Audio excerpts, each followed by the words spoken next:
Alright, so you are a Platinum League Terran player. Cool. That's where I started. Oh, really? Yeah. Cool beans. Yes, sir. Rai's been pressuring me to get... He wants to put up a tracker to see... Because I just recently started playing competitively, like really competitive. Right. He wants to see how high I can get up the NA ladder, and I was like, no, don't. What's up? Aren't you like rank 1 Masters now? Well, I'm rank 1 in my division, yeah, okay. but I'm rank 19 in North America Masters. So he wants to put a tracker to see how long it takes me to get to 1, and I'm like, no, don't do that, because that's like pressure, and I'll fuck up. Yeah, most times when people play and they ask me if there's a specific way they can hold off a attack or a certain build they're having trouble with, it most times isn't the build that they have trouble with, it's their mechanics. Yeah, I think it's something I'm doing wrong. Yeah, that's why I have to watch you play a game first to see where you're kind of at.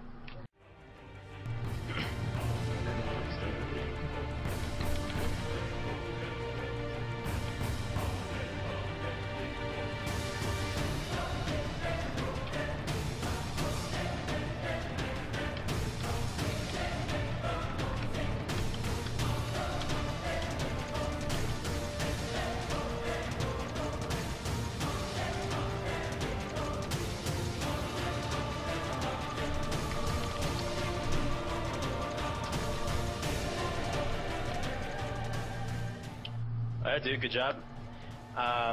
Reload up the game and sync it with me. That sounds good. And I'm gonna drop on you my thoughts. Alright, go play. Alright. So I wrote down some notes. I just wanted to let you play the whole game before I didn't want to tell you what you were doing wrong or right. Overall, pretty good as you're playing. Really, I mean, you had him the whole game. Your drops, that was, you know, your 2-prong attacks, even though you could have timed them a little better, they were very effective in keeping him off guard and ultimately keeping him pinned down. So that's what harass does. It doesn't kill somebody, and you're lucky if you even get a couple probes or SCVs or what have you. The whole point of it is to scare your opposition into not moving out. Because I'm sure you've had those times when like a Zerg player is like attacking on all fronts and you're like, shit, should I move out or should I bunker up and defend? You know? Yeah. So when they get you in that situation, you know, they've got the better hand because they are calling the shots. So good job on the harass. Another thing is control groups. I was watching your control groups. You put all your buildings on 4, which is good, but you don't have a control. I mean, you have like 1 control group for your whole army, and sometimes I think you split it into 2 once. But you need to have more control groups. Like I put all my infantry on 1, like ground stuff on 1, air units on another. And then if I do split attacks, like when you were doing the 2 med ship drops, assign 1 control group to each, so you can just double press, like let's say dropship 1 is 1, dropship 2 is 2. Just send the camera so, on them?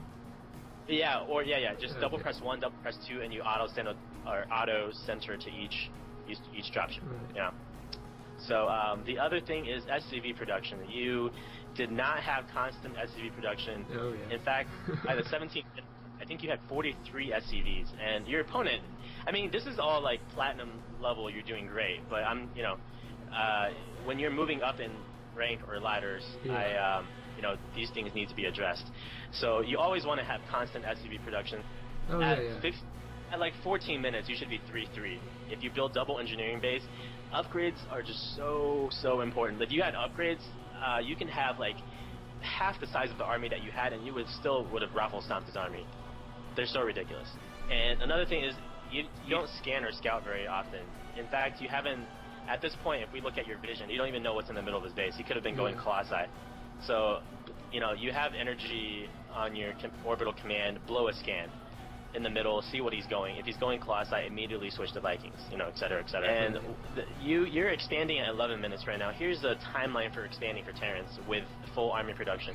You should have your 2nd expansion down by 8 to 9 minutes, and you should be on your 3rd expansion by 12 to 13 minutes, etc., etc., as needed. Once you're off 3 bases, you're in pretty good shape. Your micro, you haven't really had any engagements thus far, but some of the larger battles, I think you guys just A-click and then just let your armies have at it. Now, in terms of micro, what I'm talking about is, I guess I can show you in larger battles. Like, both of you are really spread out. Oh, like concaves and stuff? Yeah, as concave, as a Terran player, since he has bigger concave at you, bunch all your shit together, stem, run in, and just shoot everything like a ball. You would, trust me, you'll do much more damage by doing that. As you get higher rank, Diamond, or even Masters, Protoss players are going to do some variation of the 4 or 5 gate and attack you at around 6 to 7 minutes. Yeah. What they're going to do is bring a couple sentries, force field your bunker if you have one up there, so that you can't repair it. They're going to take down your bunker and then have free reign of your base. Now, you don't even have a bunker up there, let alone walled off anything. So if a Protoss had 4 gated you, you would have died. So that the bunkers against every time you face Protoss, please build a bunker, because I can bring a friend later or show you the many replays that if you don't have a bunker, there's no way you can hold off 4-gate aggression. Those are like 15 things I noticed right off the bat that you have, if you can work on all of those. So do you have any questions about anything I said? Yeah, well, not really, but like, if he wasn't like, I guess, going more into the 6-gate thing and probably just not staying on that, he went Colossus. Right. Is there like a good timing to go before he has range that I should know about? Yeah, Colossi, he's going to have his first Colossi out if he rushes it by around 8 minutes. And he won't have range until 11 minutes. Okay. Okay. So here's a good timing. By the time you scan a robotics bay, it's going to be 2 minutes before he comes out with Colossi in range. Okay. And that's if he invests in it. So if you attack before 11 minutes, there's a sure chance in hell he won't have range upgraded yet. But in the past, what I do is next time when I watch you play, I tell you what to do. I remind you, okay, build this now, build that now. Right.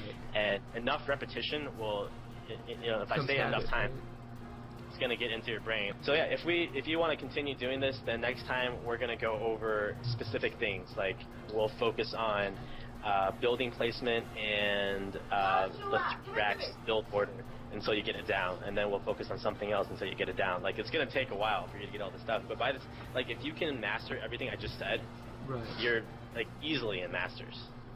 Like it's not that hard, dude. It's just a matter of like, Platinum players, I think they have the build orders down. They understand what they're doing. If I tell you to do something, you can do it without a hitch. The difficult part comes in explaining to you why you do what you do at what time, what timings are good, what you have to watch out for.